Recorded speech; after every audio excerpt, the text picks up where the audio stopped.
Tell us about your philosophical journey that you've been on.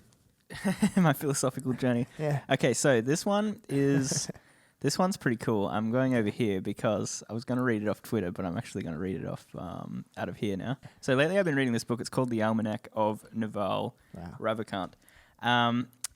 What's almanac mean? Is that a word? Almanac is a word which means... actually, you know what? I'm going to look up the actual definition. I do know what it means, but... Were you about to do that thing? I was about to do that thing, yeah.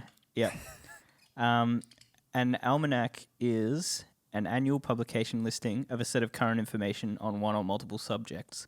So an almanac is essentially, here we go, like the Old Farmer's Almanac is a trusted source for long-range weather forecasts, moon phases, full dates. So that's essentially almanac means it's the dictionary of that person. Like it's what their current thoughts are, that kind of thing. Okay. So it's actually not by him. It's by another guy, and he has compiled every interview and tweet and every piece of information, everything that this guy's said.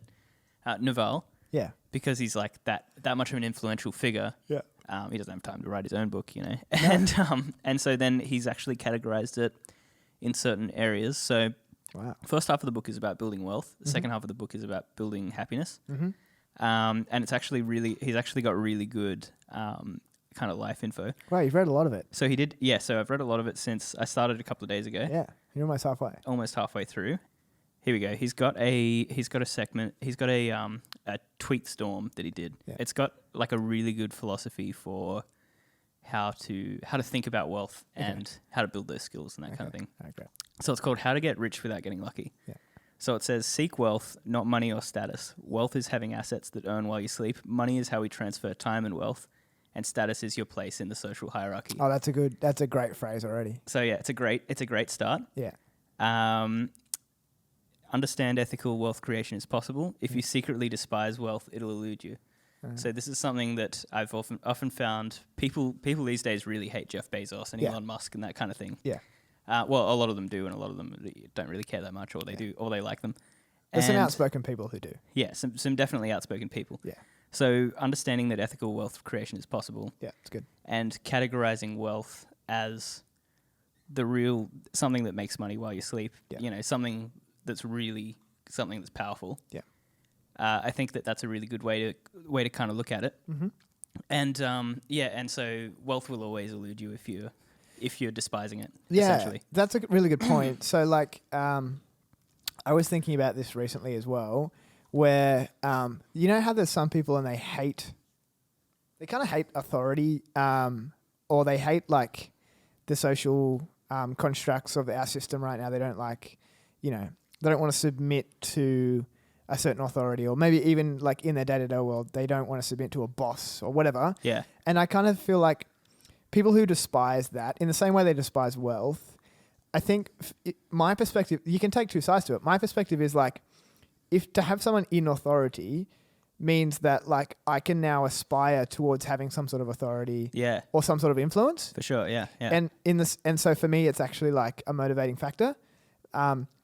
Even if I don't like the person in that position, the fact that position exists in our world means that there's an opportunity for me to also acquire that sort of influence or authority. In the same way, people don't like wealth, they're not wealthy, they can't pay their bills, and then Jeff Bezos is building a mega yacht and whatever. Go to space, right? Yeah. But again, I don't look at it like, here's a comparison of my life versus his. It's like, imagine if there was no incentive in regards to like, imagine if we lived in a fully communistic world where doesn't matter how much you do. You can never aspire to that. You can never get your own yacht, and you can never have your own. Or you can never be financially independent. Or you can never, give gifts of huge sizes to charity or whatever. Yeah. And so again, in the same way that leaders look down upon because you don't like authority, same with wealth for me. Like, yeah. I think it's cool. No, I agree. That's good. And it often, so with this tweet storm as well, it links in each idea with the next one as well. So the next one is ignore people playing status games. They gain status by attacking people playing wealth creation games. So that means that people that are trying to grow status and grow, they're trying to look cool. Yep.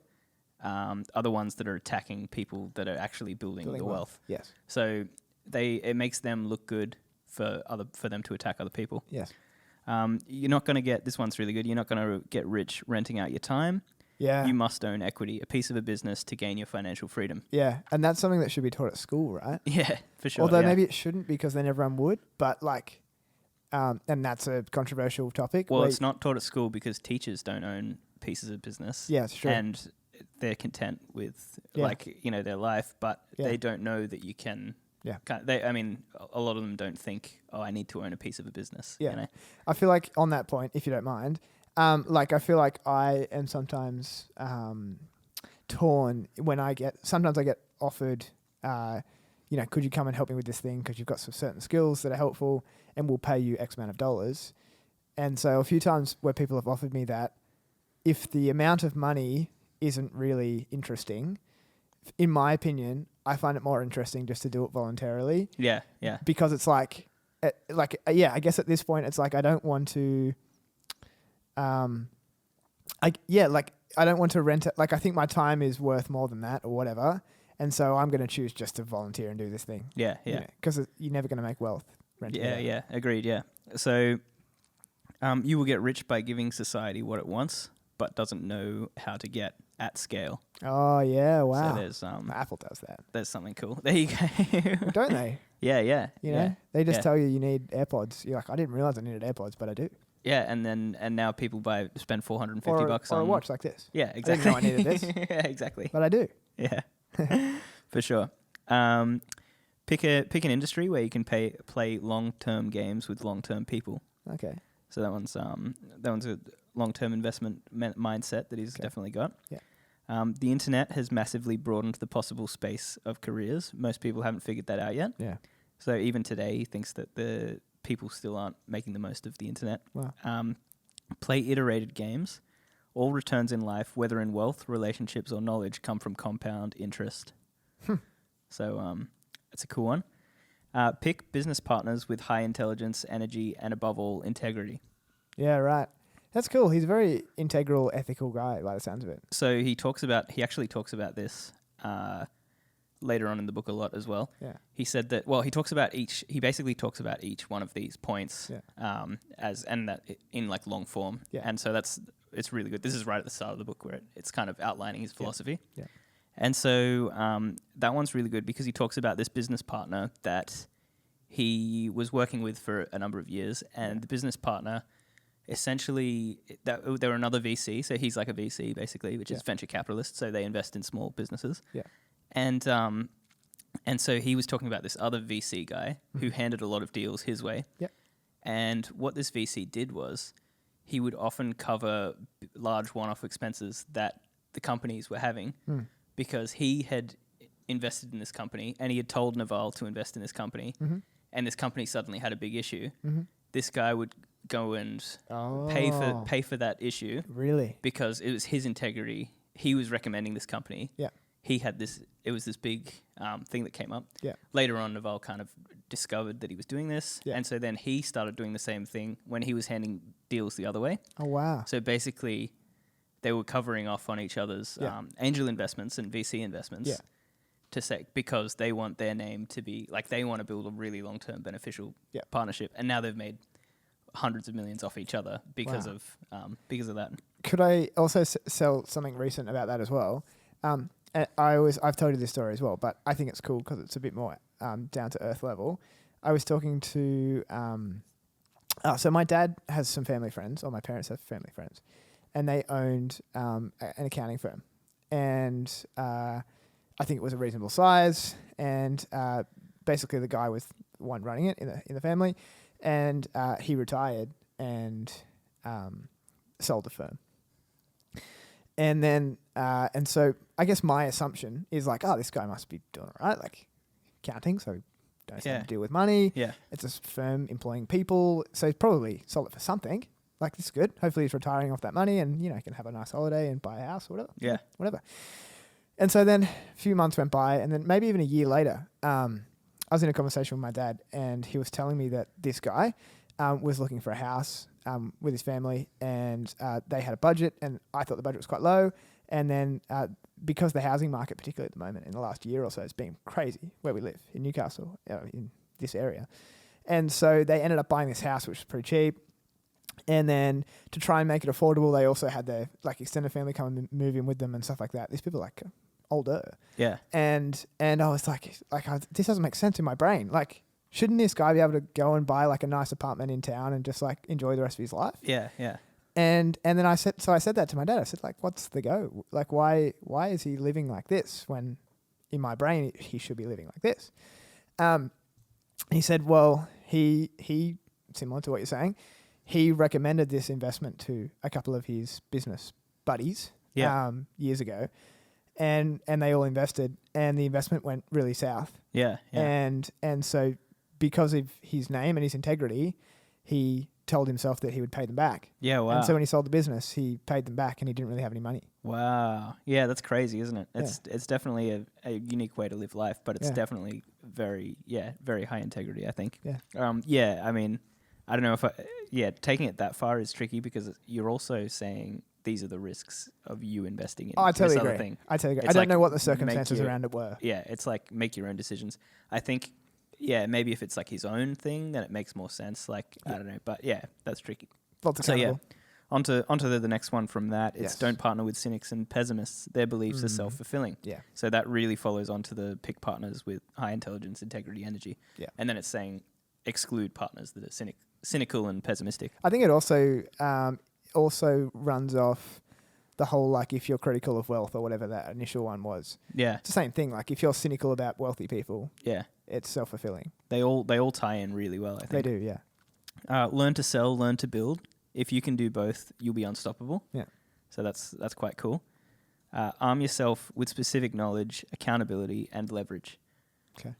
So, and then it goes into those actually. So specific knowledge is knowledge you can't be trained for. Yeah. If society can train you, it can train someone else and replace you. Yeah, it's good.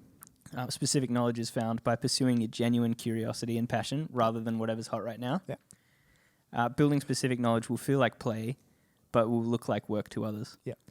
And when specific knowledge is taught, it's taught through apprenticeships, not schools. Yeah. Specific knowledge is often highly technical or creative and can't be outsourced or automated. Mm-hmm. Yeah, so it says specific knowledge is often highly technical or creative. It can't be outsourced or automated. Yes. And then embrace accountability and take business risks under your own name. Society will reward you with responsibility, equity, and leverage. Yeah, right. So he's very much into...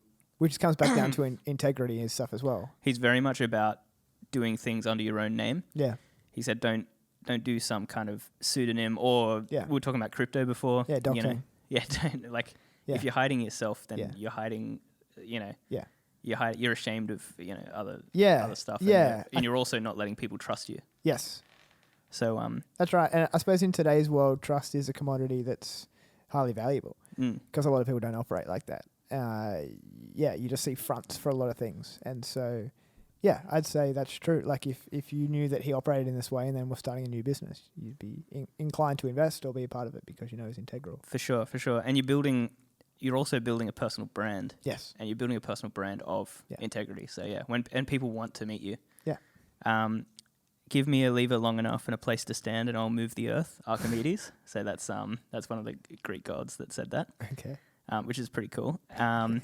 So that's about leverage. So he moves on to that leverage phase next. Yes. Okay. Fortunes require leverage. Business leverage comes from capital, people, and products with no marginal cost of replication. Oh yeah. Code and media. That's so he's saying that that's what they are. Yeah. Which is really cool because he's got a degree in economics as well as computer science. Yeah. And he believes that there's all those there's the capital, there's traditional monetary capital as well as the machinery and equipment and then there's land. Yeah. But he also believes different types of leverage are code and media. Yeah. So capital means money. To raise money, he also goes into that. Mm-hmm. To raise money, apply your specific knowledge with accountability and show resulting good judgment. So he's saying that people will trust you with more capital. Yeah. Labor means people working for you. It's the oldest and most fought over form of leverage. Labor leverage will impress your parents, but don't waste your life chasing after it. Yeah, that's true, isn't it? Yeah. Yeah, if you run a firm with 20 people, then all of the oldies are like, oh, this guy's successful. Yeah, for sure. It's an old form. Yeah, so, and he also later on, he talks about how, labor is actually just really tough. Like, it's like the toughest thing because you have to manage people. Yeah. And managing people, and also, he's in Silicon Valley. Yeah. If you're in Silicon Valley, it costs $400,000 to hire someone good, you know? And it's like... It's very true. So it's like also the most expensive form, you know? Expensive, inefficient. Yeah. Time consuming. Capital and labor are permissioned leverage. Everyone is chasing capital, but someone has to give it to you. Mm-hmm. Everyone's trying to lead, but someone has to follow you. Mm-hmm. Code and media are permissionless leverage. Yeah. So they're the leverage behind the newly rich. You can create software and media that works for you while you sleep. An army of robots is freely available. It's just packed in data centers for heat and space efficiency. Use it. If you can't code, write books and blogs, record videos and podcasts. Yeah. That's a funny one right here. Why is that funny? Well, I can't code. And we're talking on a podcast. Yeah. Continue. So leverage is a force multiplier of your judgment. That's an interesting one. What is it? A force multiplier. What was the full sentence? Leverage is a force multiplier for your judgment. Yeah, right. So you make judgments. Yeah. And leverage is all of those capital, labor, everything like that. Mm-hmm. It's saying that, as you make a judgment, leverage is applied to your decisions, which is really cool. It is cool, but it's also daunting potentially. Definitely, You need to be making good judgments. Yeah, so it's definitely then it obviously goes on. Judgment requires experience, but can be built faster with learning foundational skills. Okay. So yeah, there's no skill called business. Avoid business magazines and business classes. That one's kind of funny. Interesting. Didn't you do business classes? Yeah. Well, it also says study microeconomics, game theory, psychology, persuasion, ethics, mathematics, and computers. So yeah, true. He's obviously got a certain specific knowledge of what he thinks is important. Yeah. Reading is faster than listening. Doing is faster than watching. Yeah. You should be. This is heaps funny. You should be too busy to do coffee while keeping an uncluttered calendar. Interesting. He's also, he's got a full. So here we go. It'll go into that next. Okay. I'll explain this and then I'll go into it. Right. Set and enforce an aspirational personal hourly rate.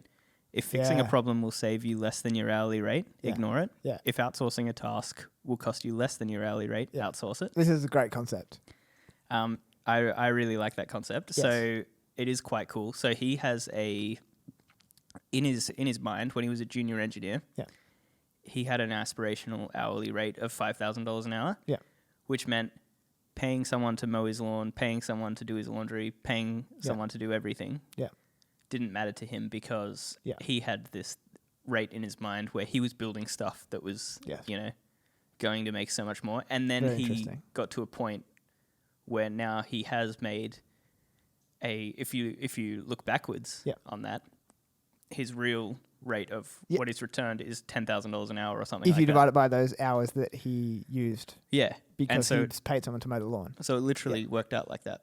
But I would say that I think it's a risky way to do it. Yeah. Because you're also, in more classical wealth building books, you're doing the opposite of what they tell you. It says to be frugal, It says to be frugal, particularly in your younger years, so that you can compound on genuinely large sums of money. But that's not going to happen if you're outsourcing all of this. Definitely. So you would need to be very confident in yourself, in your ability. And with all wisdom someone passes you on, you have to take it and leave it as you see fit. Yeah. So it's one of those things. So this next one is work as hard as you can, even though who you work with and what you work on are more important than how hard you work. Yeah. So it's true. Here we go. The next one is if you follow all of it holistically, then that hourly rate thing is not as important, because the next one is become the best in the world at what you do. Keep redefining what you do until this is true. Yeah. So if you are the best in the world at what you do, then it doesn't matter if you are frugal with outsourcing and all that kind of thing, because you'll actually hit your aspirational target rate. Yes. And I would say that whilst that's a good goal, even if you were 100th in the world at whatever you do, you're probably going to be super successful. Yeah, for sure. So it's a good aspiration. Yeah. Yeah, it's good. It's also really good I really like the concept of greatness, working as hard as you can to be the best at your thing. It's just it's just really, I think it's quite really satisfying, right? Yeah. It's a really good goal to have. More satisfying that would be more satisfying than an amount of money that you could make. Yeah. I think so. Yeah, for sure. Because you're solving problems. I like the idea of solving problems for people in ways that they don't think are possible. Definitely, yeah. There's no get rich quick schemes. Yeah. There's just someone getting rich off you. Oh, yeah. That's true. So it's an interesting one. Yeah, okay. Other than the pokies. It's not the pokies. That's definitely not a get rich quick scheme. Sorry. I meant, although this is still a joke, I meant the lotto. I think a couple of days ago, one of the guys at home was telling me that someone in Victoria won all of $80 million Powerball. Wow. The whole thing. The whole thing. Well, I guess that is a get rich quick scheme. But it's wrong. It's definitely, I don't know. Definitely don't do that though. Yeah. Unless you want to. No, I don't know. Yeah. Apply specific knowledge with leverage, and eventually you'll get what you deserve. Okay. Cool. And yeah. when you're finally wealthy, you'll realize it wasn't what you were seeking in the first place. But that's for another day. Oh, interesting. Yeah, and then summary, productize yourself. Yeah, right. And so what that means is, and this is actually cool. He actually dives into that one a bit more. Okay. Because he was asked in an interview what that meant. Yeah. Productize in yourself. Yourself has uniqueness. Productize has leverage. Yourself has accountability. Productize has specific knowledge. Yourself has specific knowledge in there. So with all of those people, all of those principles, you combine all of those into productize yourself. Yeah, wow. So accountability, like credibility, crazy, usefulness. There goes the camera. What'd you think of that one? I think it's great. I mean, yeah, I think it's really good. I enjoy that style of conversation. I guess we'll just see.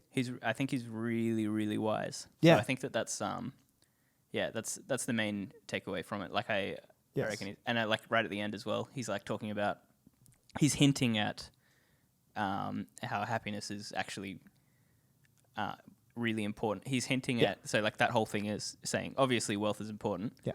But he's also saying, hey, happiness is also really important. Yeah. Like, yeah. So.